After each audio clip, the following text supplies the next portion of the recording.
Hi, everyone, and welcome to the Dream Team web series. Today's segment is Leading Confidently with Authority, and I'm excited to introduce Jill Morgenthaler. I said it right. Who is here to speak with us today. She is an author and a global speaker of leadership and empowerment, and I just want to welcome Jill and thank her for being part of this series. Hi, Jill. Hi, Natasha. Thank you. Well, thank you for being part of this masterclass. And why don't you just share us a little bit about your background and an interesting tidbit about yourself? Okay, so when I joined the Army, women were actually segregated from men. They weren't trained with men. They weren't able to lead men. So I actually was in the first class. It was an experiment of women actually training with men, and could women really lead men? Wow. So it was a tough experiment. I stayed in the Army. I didn't expect to make a career. I thought I'd stay in a few years and I'd get out, but I actually found out that I love to lead, and it got easier as I got more experienced, and next thing I knew, I stayed in 30 years. I had a showdown with Saddam Hussein. I've been around the world. It's been a great life. Fantastic. And then after retirement, I found that people really want to learn leadership, because leaders are not born, they are grown. And so the Army had been growing me since 18 years old. So I now speak to associations and corporations on leadership and empowerment, especially empowerment for women. There's a lot of things that men have been taught or they do that we can do just as easily and be true to ourselves. So I share those on the road, and I love it. Oh, that's fantastic. I also like the idea of you working with women. I think sometimes in the workplace, it's hard to find our voice, and to also not only find our voice, but to put it in a point or a perspective where it can actually be heard and not feel like ashamed for speaking out. So I think right? Like the fear, the shame, the doubt within yourself, and especially when you're working with a male-dominated company, or you just have a lot of males around you. It's just really easy to feel and down. and men will talk over you if you don't assert yourself, and sometimes it's just here in your head. People have been raised. I was raised by a mother who's like, shh, shh, shh, shh. That would not have worked in the Army. Yes. Sorry, that one doesn't work. I know. So how do you have an attitude to help through difficult times? Because I feel like that can be like a huge barrier. One thing is, I ran Homeland Security for Illinois, and then my boss, the governor, went to prison, and I was out of a job. I couldn't even get a job interview. I could have crashed. I could have hid in my room and cried, woohoo, life's terrible. Instead, I have the attitude, and this is one thing where the Army's great. They teach you that obstacles are your opportunities. And when you go through an obstacle, it's meant for you to grow and meant for you to show the world what you've got. So I looked at that as, okay, I am meant to do something else. And I actually ended up writing my book, shameless promotion. I love it. And I started taking classes on speaking, and I started doing marketing, and then word of mouth. And so to me, I think you do reinvent yourself through life. So when you find those obstacles, what is it that you're meant to do? Do something differently at work, or do different work? And so to me, it's hard times, fine. It's time for me to prove myself again. Oh my goodness, that's great. Are there ways to keep your emotions under control? Because I think when you're dealing, especially in a conflict, with a conflict, it's really hard not to feel really attached or even attacked, and how to take that out of the element and actually approach it rationally. One thing I was a very emotional child, and a lot of people don't believe that now. I cried easily, and in fact, it's a terrible game, but my family used to play Who Can Make Jill Cry? And yes, now we look at it and go, oh my gosh. But when I joined the Army, I realized it wasn't an option. I had to get it under control. So some of the ways I've learned, whether it's crying or losing your temper, is if you're in the situation and you're finding yourself getting too emotional, intellectually in your head, just start counting backwards from a very high number like 87, 86, 85. As you click in that intellectual side, your emotional side will calm down, and you'll also have this very calm demeanor as you're counting down. And this is what I was able to do when men would be screaming in my face, telling me I'm worthless and everything else. And I'd just be counting down. And then later on, I would find a friend, take a walk, and talk it out. Because you don't want to suppress it. But what you want to do is release it later in a healthy environment. So that's one. Another one is, now with phones, you know how with your phone you swipe left to delete? Mm-hmm. If I get negative thoughts, doubting myself, I just think, delete, and I use my finger to the left, delete.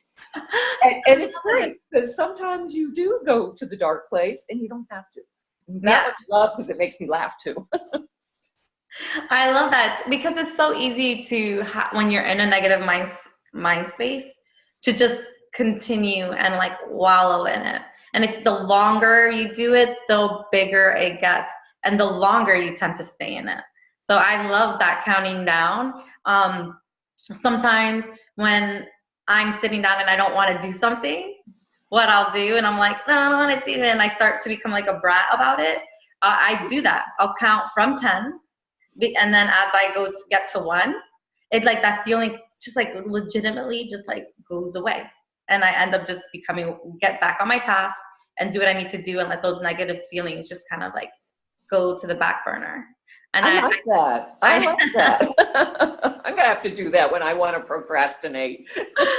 No, it works wonders. Yeah. It takes just legitimately. I don't even know who said this, but someone said it takes really 5 seconds for your mind to make the decision to procrastinate. And if you feed into that, and if you decide within those 5 minutes or the 5 seconds not to do it, it goes away, and then you continue. It's you getting into that feeling that allows you to procrastinate. It was just like this big thing that I like loved, and so now I do the countdown. So I love that you brought up with the emotions, because I would never think about the emotional part doing that. And I think you do want to choose a high number, because then you have to think. Yeah, you have to think. Yeah, for sure. And plus, it takes a long time, I think, for someone to kind of calm down. Yes. It's not going to take 5 seconds. No, especially if there's in your face. Yes. So if you're a leader, how do you deal with bullies at work? As a leader, first of all, in this day and age, it's still not against the law to be a bully. And there are some environments that actually encourage it, unfortunately. Mm-hmm. What I found was, as a boss, I made sure I had it in writing, the policy, bullying will not be accepted. As a commander or as a manager, that it was in writing. This is unacceptable behavior, because it's disrespect. And to me, the biggest thing as a leader is you show respect, and respect comes back. And your people are shown respect. So put it in writing. When someone comes and addresses it to you, listen, actively listen. Don't just say, oh, okay, that's just how he is or she is. Actively listen and start to see if there is a pattern. And if there is a pattern with this individual, it could have been, sometimes it is just a bad day. But if it is a pattern, then you've got to bring it in and address it and let them know this is not acceptable. There are consequences. And I think and whatever the consequences are that you put into writing, you follow through on that too. Because once you deal with one bully and they see that you're serious and you're going to follow through and there are consequences, it will stop among anybody else who thinks about it. But if you permit it or overlook it, then now it's going to flourish. So you've got to be really firm. What would you identify as a bully in like that type of environment? Because I don't think it's as easy. You can tell when the school bully is bullying a student, but at work, I think it's a lot more subtle. It can be, some of it can be just a put down, like one of those inverse compliments that are really an insult. Passive aggressiveness. Yes. People will use their body. I remember one day this one major was furious because I was put in charge of the team, so he had to work with me. I was a major too. And he used his big body in my face why you? And I said, wait a minute. And I stepped back and I pulled up a chair and then I stood on it and said, because I outranked you by date. Get over it. And then he's like, but you know, it is disrespect. It can be tone of voice. I mean, it's a fine line, like you're pointing out. The thing is, what I look for is there a pattern of putting a person down, making fun of who they are or the work that they produce? Is there a pattern of belittling that individual? Because really, teams should be encouraging. It should be positive words. It should be, you know, helping someone through something. So it's just looking for that. Is the intent wrong? You know, and often that's what it comes down to. What is the intent of those hurtful words? Sometimes the hurtful words could be because you need to grow. But if the hurtful words are there to hurt, now you're getting into bullying. Yes. And thank you. That definitely kind of, I feel like, narrowed it down, especially the belittling part, because I'm all about positive work environment, encouragement, support. That's what a team is about. It's not about making someone feel little and berating them and not helping them and teaching them, like, what's the problem, what's wrong. So in one word, what is leadership? Respect. It is, first of all, acknowledging that A, you don't know everything, and B, your people are talented. And by showing that respect and showing them, hey, I am so glad to be working with you because of all the talents you bring to the table. I mean, people shine then. That's what they want. They don't, yes, everyone goes to work for a paycheck, but they go to work to be acknowledged that they are contributing. And that's what respect is. It's saying, you are gifted, and I'm going to use your gifts. And that's what I love about humanity. We all have gifts. And I always hire to my weaknesses. So respect is the big one. And then part of that is humility to say, I don't know everything. I'm not good at everything. Who is? Let's bring them on the team. Yeah. Not good at everything, but good at where I'm weak. Yeah, and trust them to do a good job in that. Yes. You know, giving up that control and saying, I hired an expert. This is what they're good at.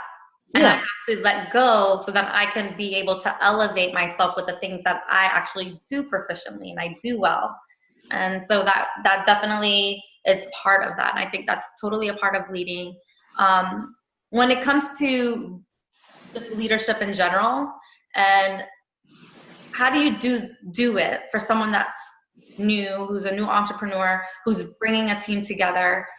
How do you go ahead with confidently knowing that your leadership style is good, or like just leading confidently with your team? And how do you also do that without being forceful or being kind of like a bully, and just doing it more with like an authority and with respect, like you said? Excuse me, my pet cat is going to try and walk across the computer here. When you come in as a new team leader, one of the things I recommend is sitting down and one-on-one and getting to know each team player and find out what do they bring to the table, what are their expertise, and how do they like to be rewarded? And also, is there a problem stopping them from getting the job done? And if there is a problem and it's an easy one you can solve it immediately. Some people say, oh, don't do anything for a leader, just watch for a while. No, if there's something getting in somebody's way, and you remove it, you've just walked the walk. And that's what's really important. The other thing, it's the humility of saying, I don't know everything. I'm here to learn from you as much as to lead you. The third thing is to set a clear vision. Hey team, this is what we're about, and this is where you contribute to it. So people need to know where they fit in. There will be challenges and you'll make mistakes. But one thing is admitting, hey, I'm going to make mistakes. I'm going to learn. And by the way, that means you also have freedom to make mistakes because you're going to learn too. And that's, you know, and that's one of the things is not, some places are so risk averse, but you have to be able to make mistakes because that's really where we learn.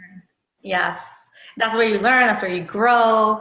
Learn just so much about yourself and the way you think and the way you process things. And I think the only way to build a skill set, especially when it comes to leadership and managing, That's where it has to come from. Yeah. You're going to make mistakes along the way, and that's okay, because that's how you're going to grow, and that's how you become better. And that's how, at the end, everyone that's working around you will learn to respect you, and because they're going to start to see you as someone that's learning to be a good leader. Yes. So what would be your number one advice to every entrepreneur building a business to execute their vision?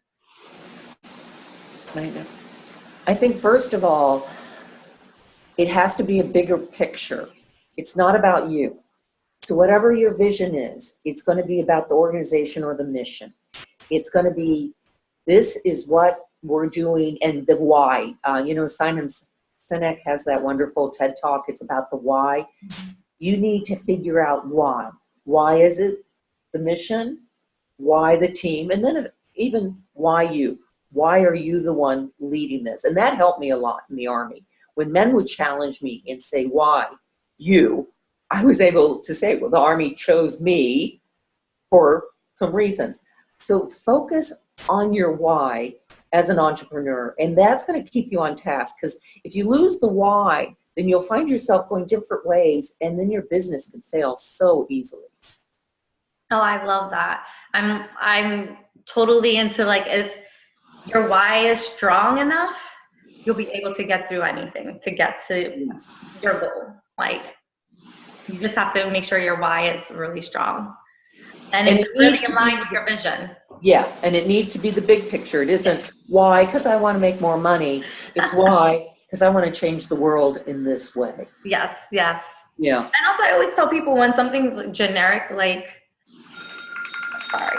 with, oh, I just want more money. Well, why do you want more money? Is it because you want to support a family?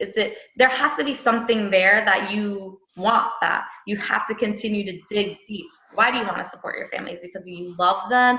Do you have a sick mother? Like, there has to be, you have to dig deeper, so it becomes really emotionally attached to you. And I find that when you're doing your why, like with me on my speaking business, I came in during the economic crash, and people were like, well, that's crazy. My business only grew. And it's because my why was, I want to make better leaders. And so it's so simple to stay on that. And when you live your why, the money comes. I'm living a comfortable life being a full-time speaker now. So living your why, the money will come. Yes, for sure. I completely agree with you. So today, Colonel Jill is offering an article called What Millennials Expect from Their Boss. So do you want to speak a little bit about that? Oh, just very quickly. Millennials, a lot of millennials, not all of them, generalizations are, we have to be careful of, but have been over-sheltered and raised in very much a gaming society. So as a boss of a millennial, you have to understand they're looking for vision, they're looking for guidance, they're looking for how-tos, and sometimes they're looking for, in a way, they're looking for a lot of information because they've been given a lot. And so you have to understand that sometimes when you say, do it, you have the freedom to do it the way you want, they might sit there like, I don't know, because they haven't had that freedom growing up. They've been sheltered. Mm-hmm. So as a boss, you need to be patient and understand that style. Yes. And I also think with the way that I grew up, just being on a schedule, being told what to do, it was even hard when I went to college to be like, well, now I don't have this schedule other than my curriculum. And like, what do I do with the rest of my time? My parents did everything. So it's getting out of that mindset, but like helping them see that, take some of that good, like, scheduling and having an actual day planned out. How do you put that into your actual life now when you're doing it and you're holding yourself accountable, or maybe having an accountability partner? Yeah. There's just ways around dealing with millennials and how they approach work. I think it's fascinating. And I would love to talk more about that during the second part of the series coming this summer. So hopefully you'll take part of that. And thank you so much for being part of this, Jill. I just want to say thank you for everyone who watched this segment today. You are the only one who can create your vision to be successful. So why not start and do that today? Have a great one. And thank you, Jill. Thank you, Natasha.